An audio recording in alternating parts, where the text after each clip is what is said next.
Hello, I have a bunch of molas here from Panama, and these were made by the Kuna people in Panama, and these are wonderful examples of the traditional designs you will see, and you can see the stitch marks in here and how they were layered, and even the back.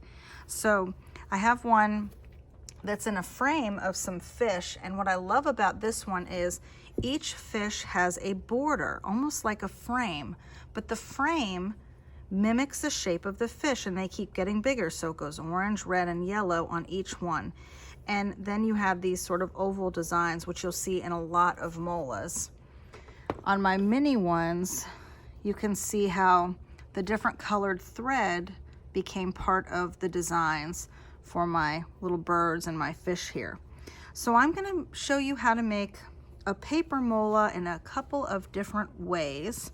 So I'm going to put these to the side, and I have a book that I'm going to open up to a good example that shows you they're almost like spirals and those little ovals that repeat. This will be an inspiration for my designs. And I have some that I have drawn here, and I picked different animals, even a dinosaur, and I made that border frame like in the fish example. And I have some designs here as well. So the first thing I'm going to do is show you a drawn example. And I'm going to look at my sheet here, and I like that these are in black and white so I can just sort of see the shape of it. Do you think these animals look very realistic, or do they look a little abstract? I think they look abstract. So I can tell this is some sort of cat because of the long tail and the whiskers and the cat ears. And then what animal is this? It looks like a sea turtle, but do these look just like a photograph of these animals? No. This animal, it could be a wolf, it could be a coyote, it could be a dog. It's some type of animal like that, but it doesn't give me enough information to know for sure. Here, this might be a toucan bird because it's got the long beak, but it could be another type of bird. So I really liked this alligator. I love alligators, but I liked how this wolf was drawn. So I've actually drawn and cut out an alligator shape. So you could draw an animal that you like in a very simple way. You don't want it to be too realistic, and then you can cut this out. Now, one thing you could do is you could glue this onto a paper. Now I've chosen black. Why did I choose black? Well, it's very common, right, in the molas to have that black. And the black gives the bright colors great contrast, so they stand out. If I'm in a blue shirt against a blue wall, it doesn't have a lot of contrast. It blends in. Now, if I did this, I can't draw on the black paper with the materials I have, right? I don't have my construction paper crayons, so I can use marker and crayon, but they're not going to show up. So I would have to cut out little spirals and things like that. So I'm going to use some yellow to cut out some of these shapes, and let me show you how I do that. The first one is I'm going to cut out a spiral. Should I draw my spiral right in the middle of the page? No, because I don't want to waste this whole paper I can use later on. So I'm going to do it right in the corner, and I'm going to start off with just a square. And then on one side, I'm going to start almost like I'm drawing a maze. I'm going to go in and out, almost like a baby square. But then when I start to go on the inside, I'm going to go up. And I don't want this to touch it. I don't want it to touch. I want it to have a little black space in between. So I'm going to stop there. So this part's not going to, it's going to end up getting cut out. And I'm going to go over, and I just keep going in like this. So all this here, I have to cut away. So when I cut, the first thing I'm gonna do is go ahead and cut this square out, because I don't want to have that big rest of the paper kind of stopping me. And I'm gonna cut these two parts, 1, 2. I don't have to cut right along the line like this. I'm gonna cut it in little sections, 1, 2. And now that piece fell off, which is what I want. 1, 2, another piece off. Now, if you had done this in pencil instead of me, like in Sharpie, it'll look a lot nicer not to have that black line. And then that last little piece, I could do this. And guess what? See these little scraps? Can I use those?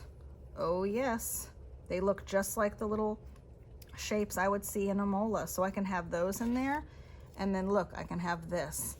Now, yours might not look just like that, and that's okay. And I would fill this whole background with these cut shapes. Because I'm cutting and gluing, this is called a collage, a collage. Now you may not want to do that. You might want to get a piece of paper and draw and create, whoops, you make your drawing on your paper. So let's say here, I'm gonna make a cat. I'm gonna start with my cat ears. I'm not worried about this looking exact. So I'm gonna make some legs like this, the back of my cat, and I'm gonna have the tail kind of slink up the side of the body because I don't want it out for the mola. So there's my cat. I want him kind of different. Maybe I'll make the little whiskers like in my example here. So I'm gonna do little swirls. Don't they look like the number 6? And then I might have some cat eyes. Maybe I like how Pete the cat's eyes are. Maybe I'll make them really big like that. Now to do the border frame, I'm gonna pretend I'm walking around my cat, but I don't wanna touch my cat.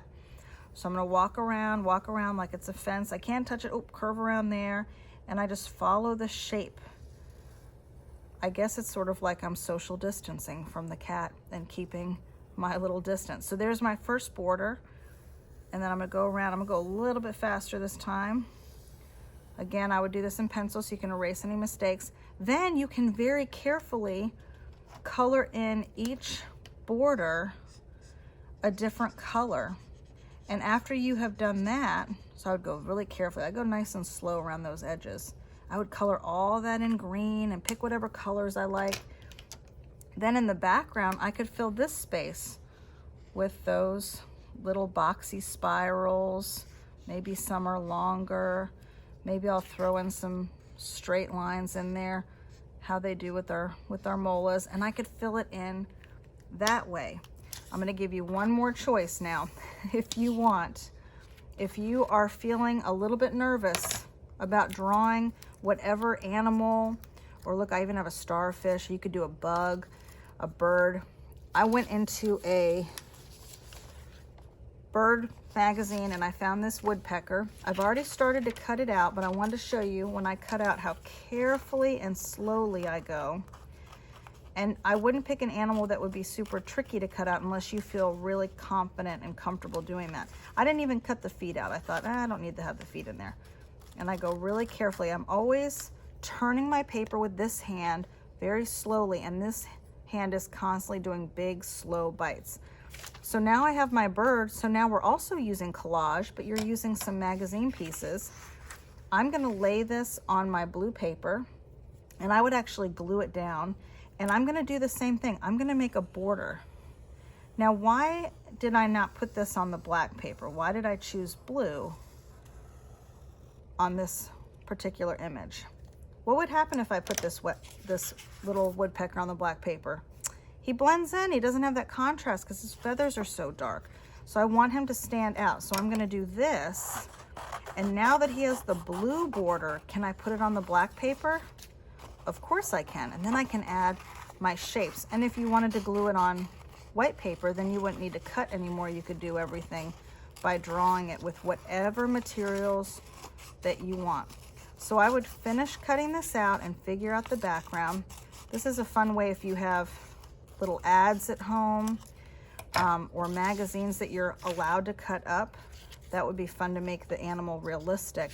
And then you could go in and add your border. Of course, I like my alligator. I think the best is the one that I'll continue on.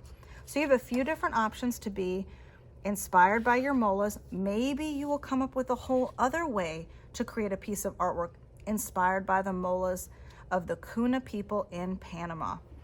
Good luck.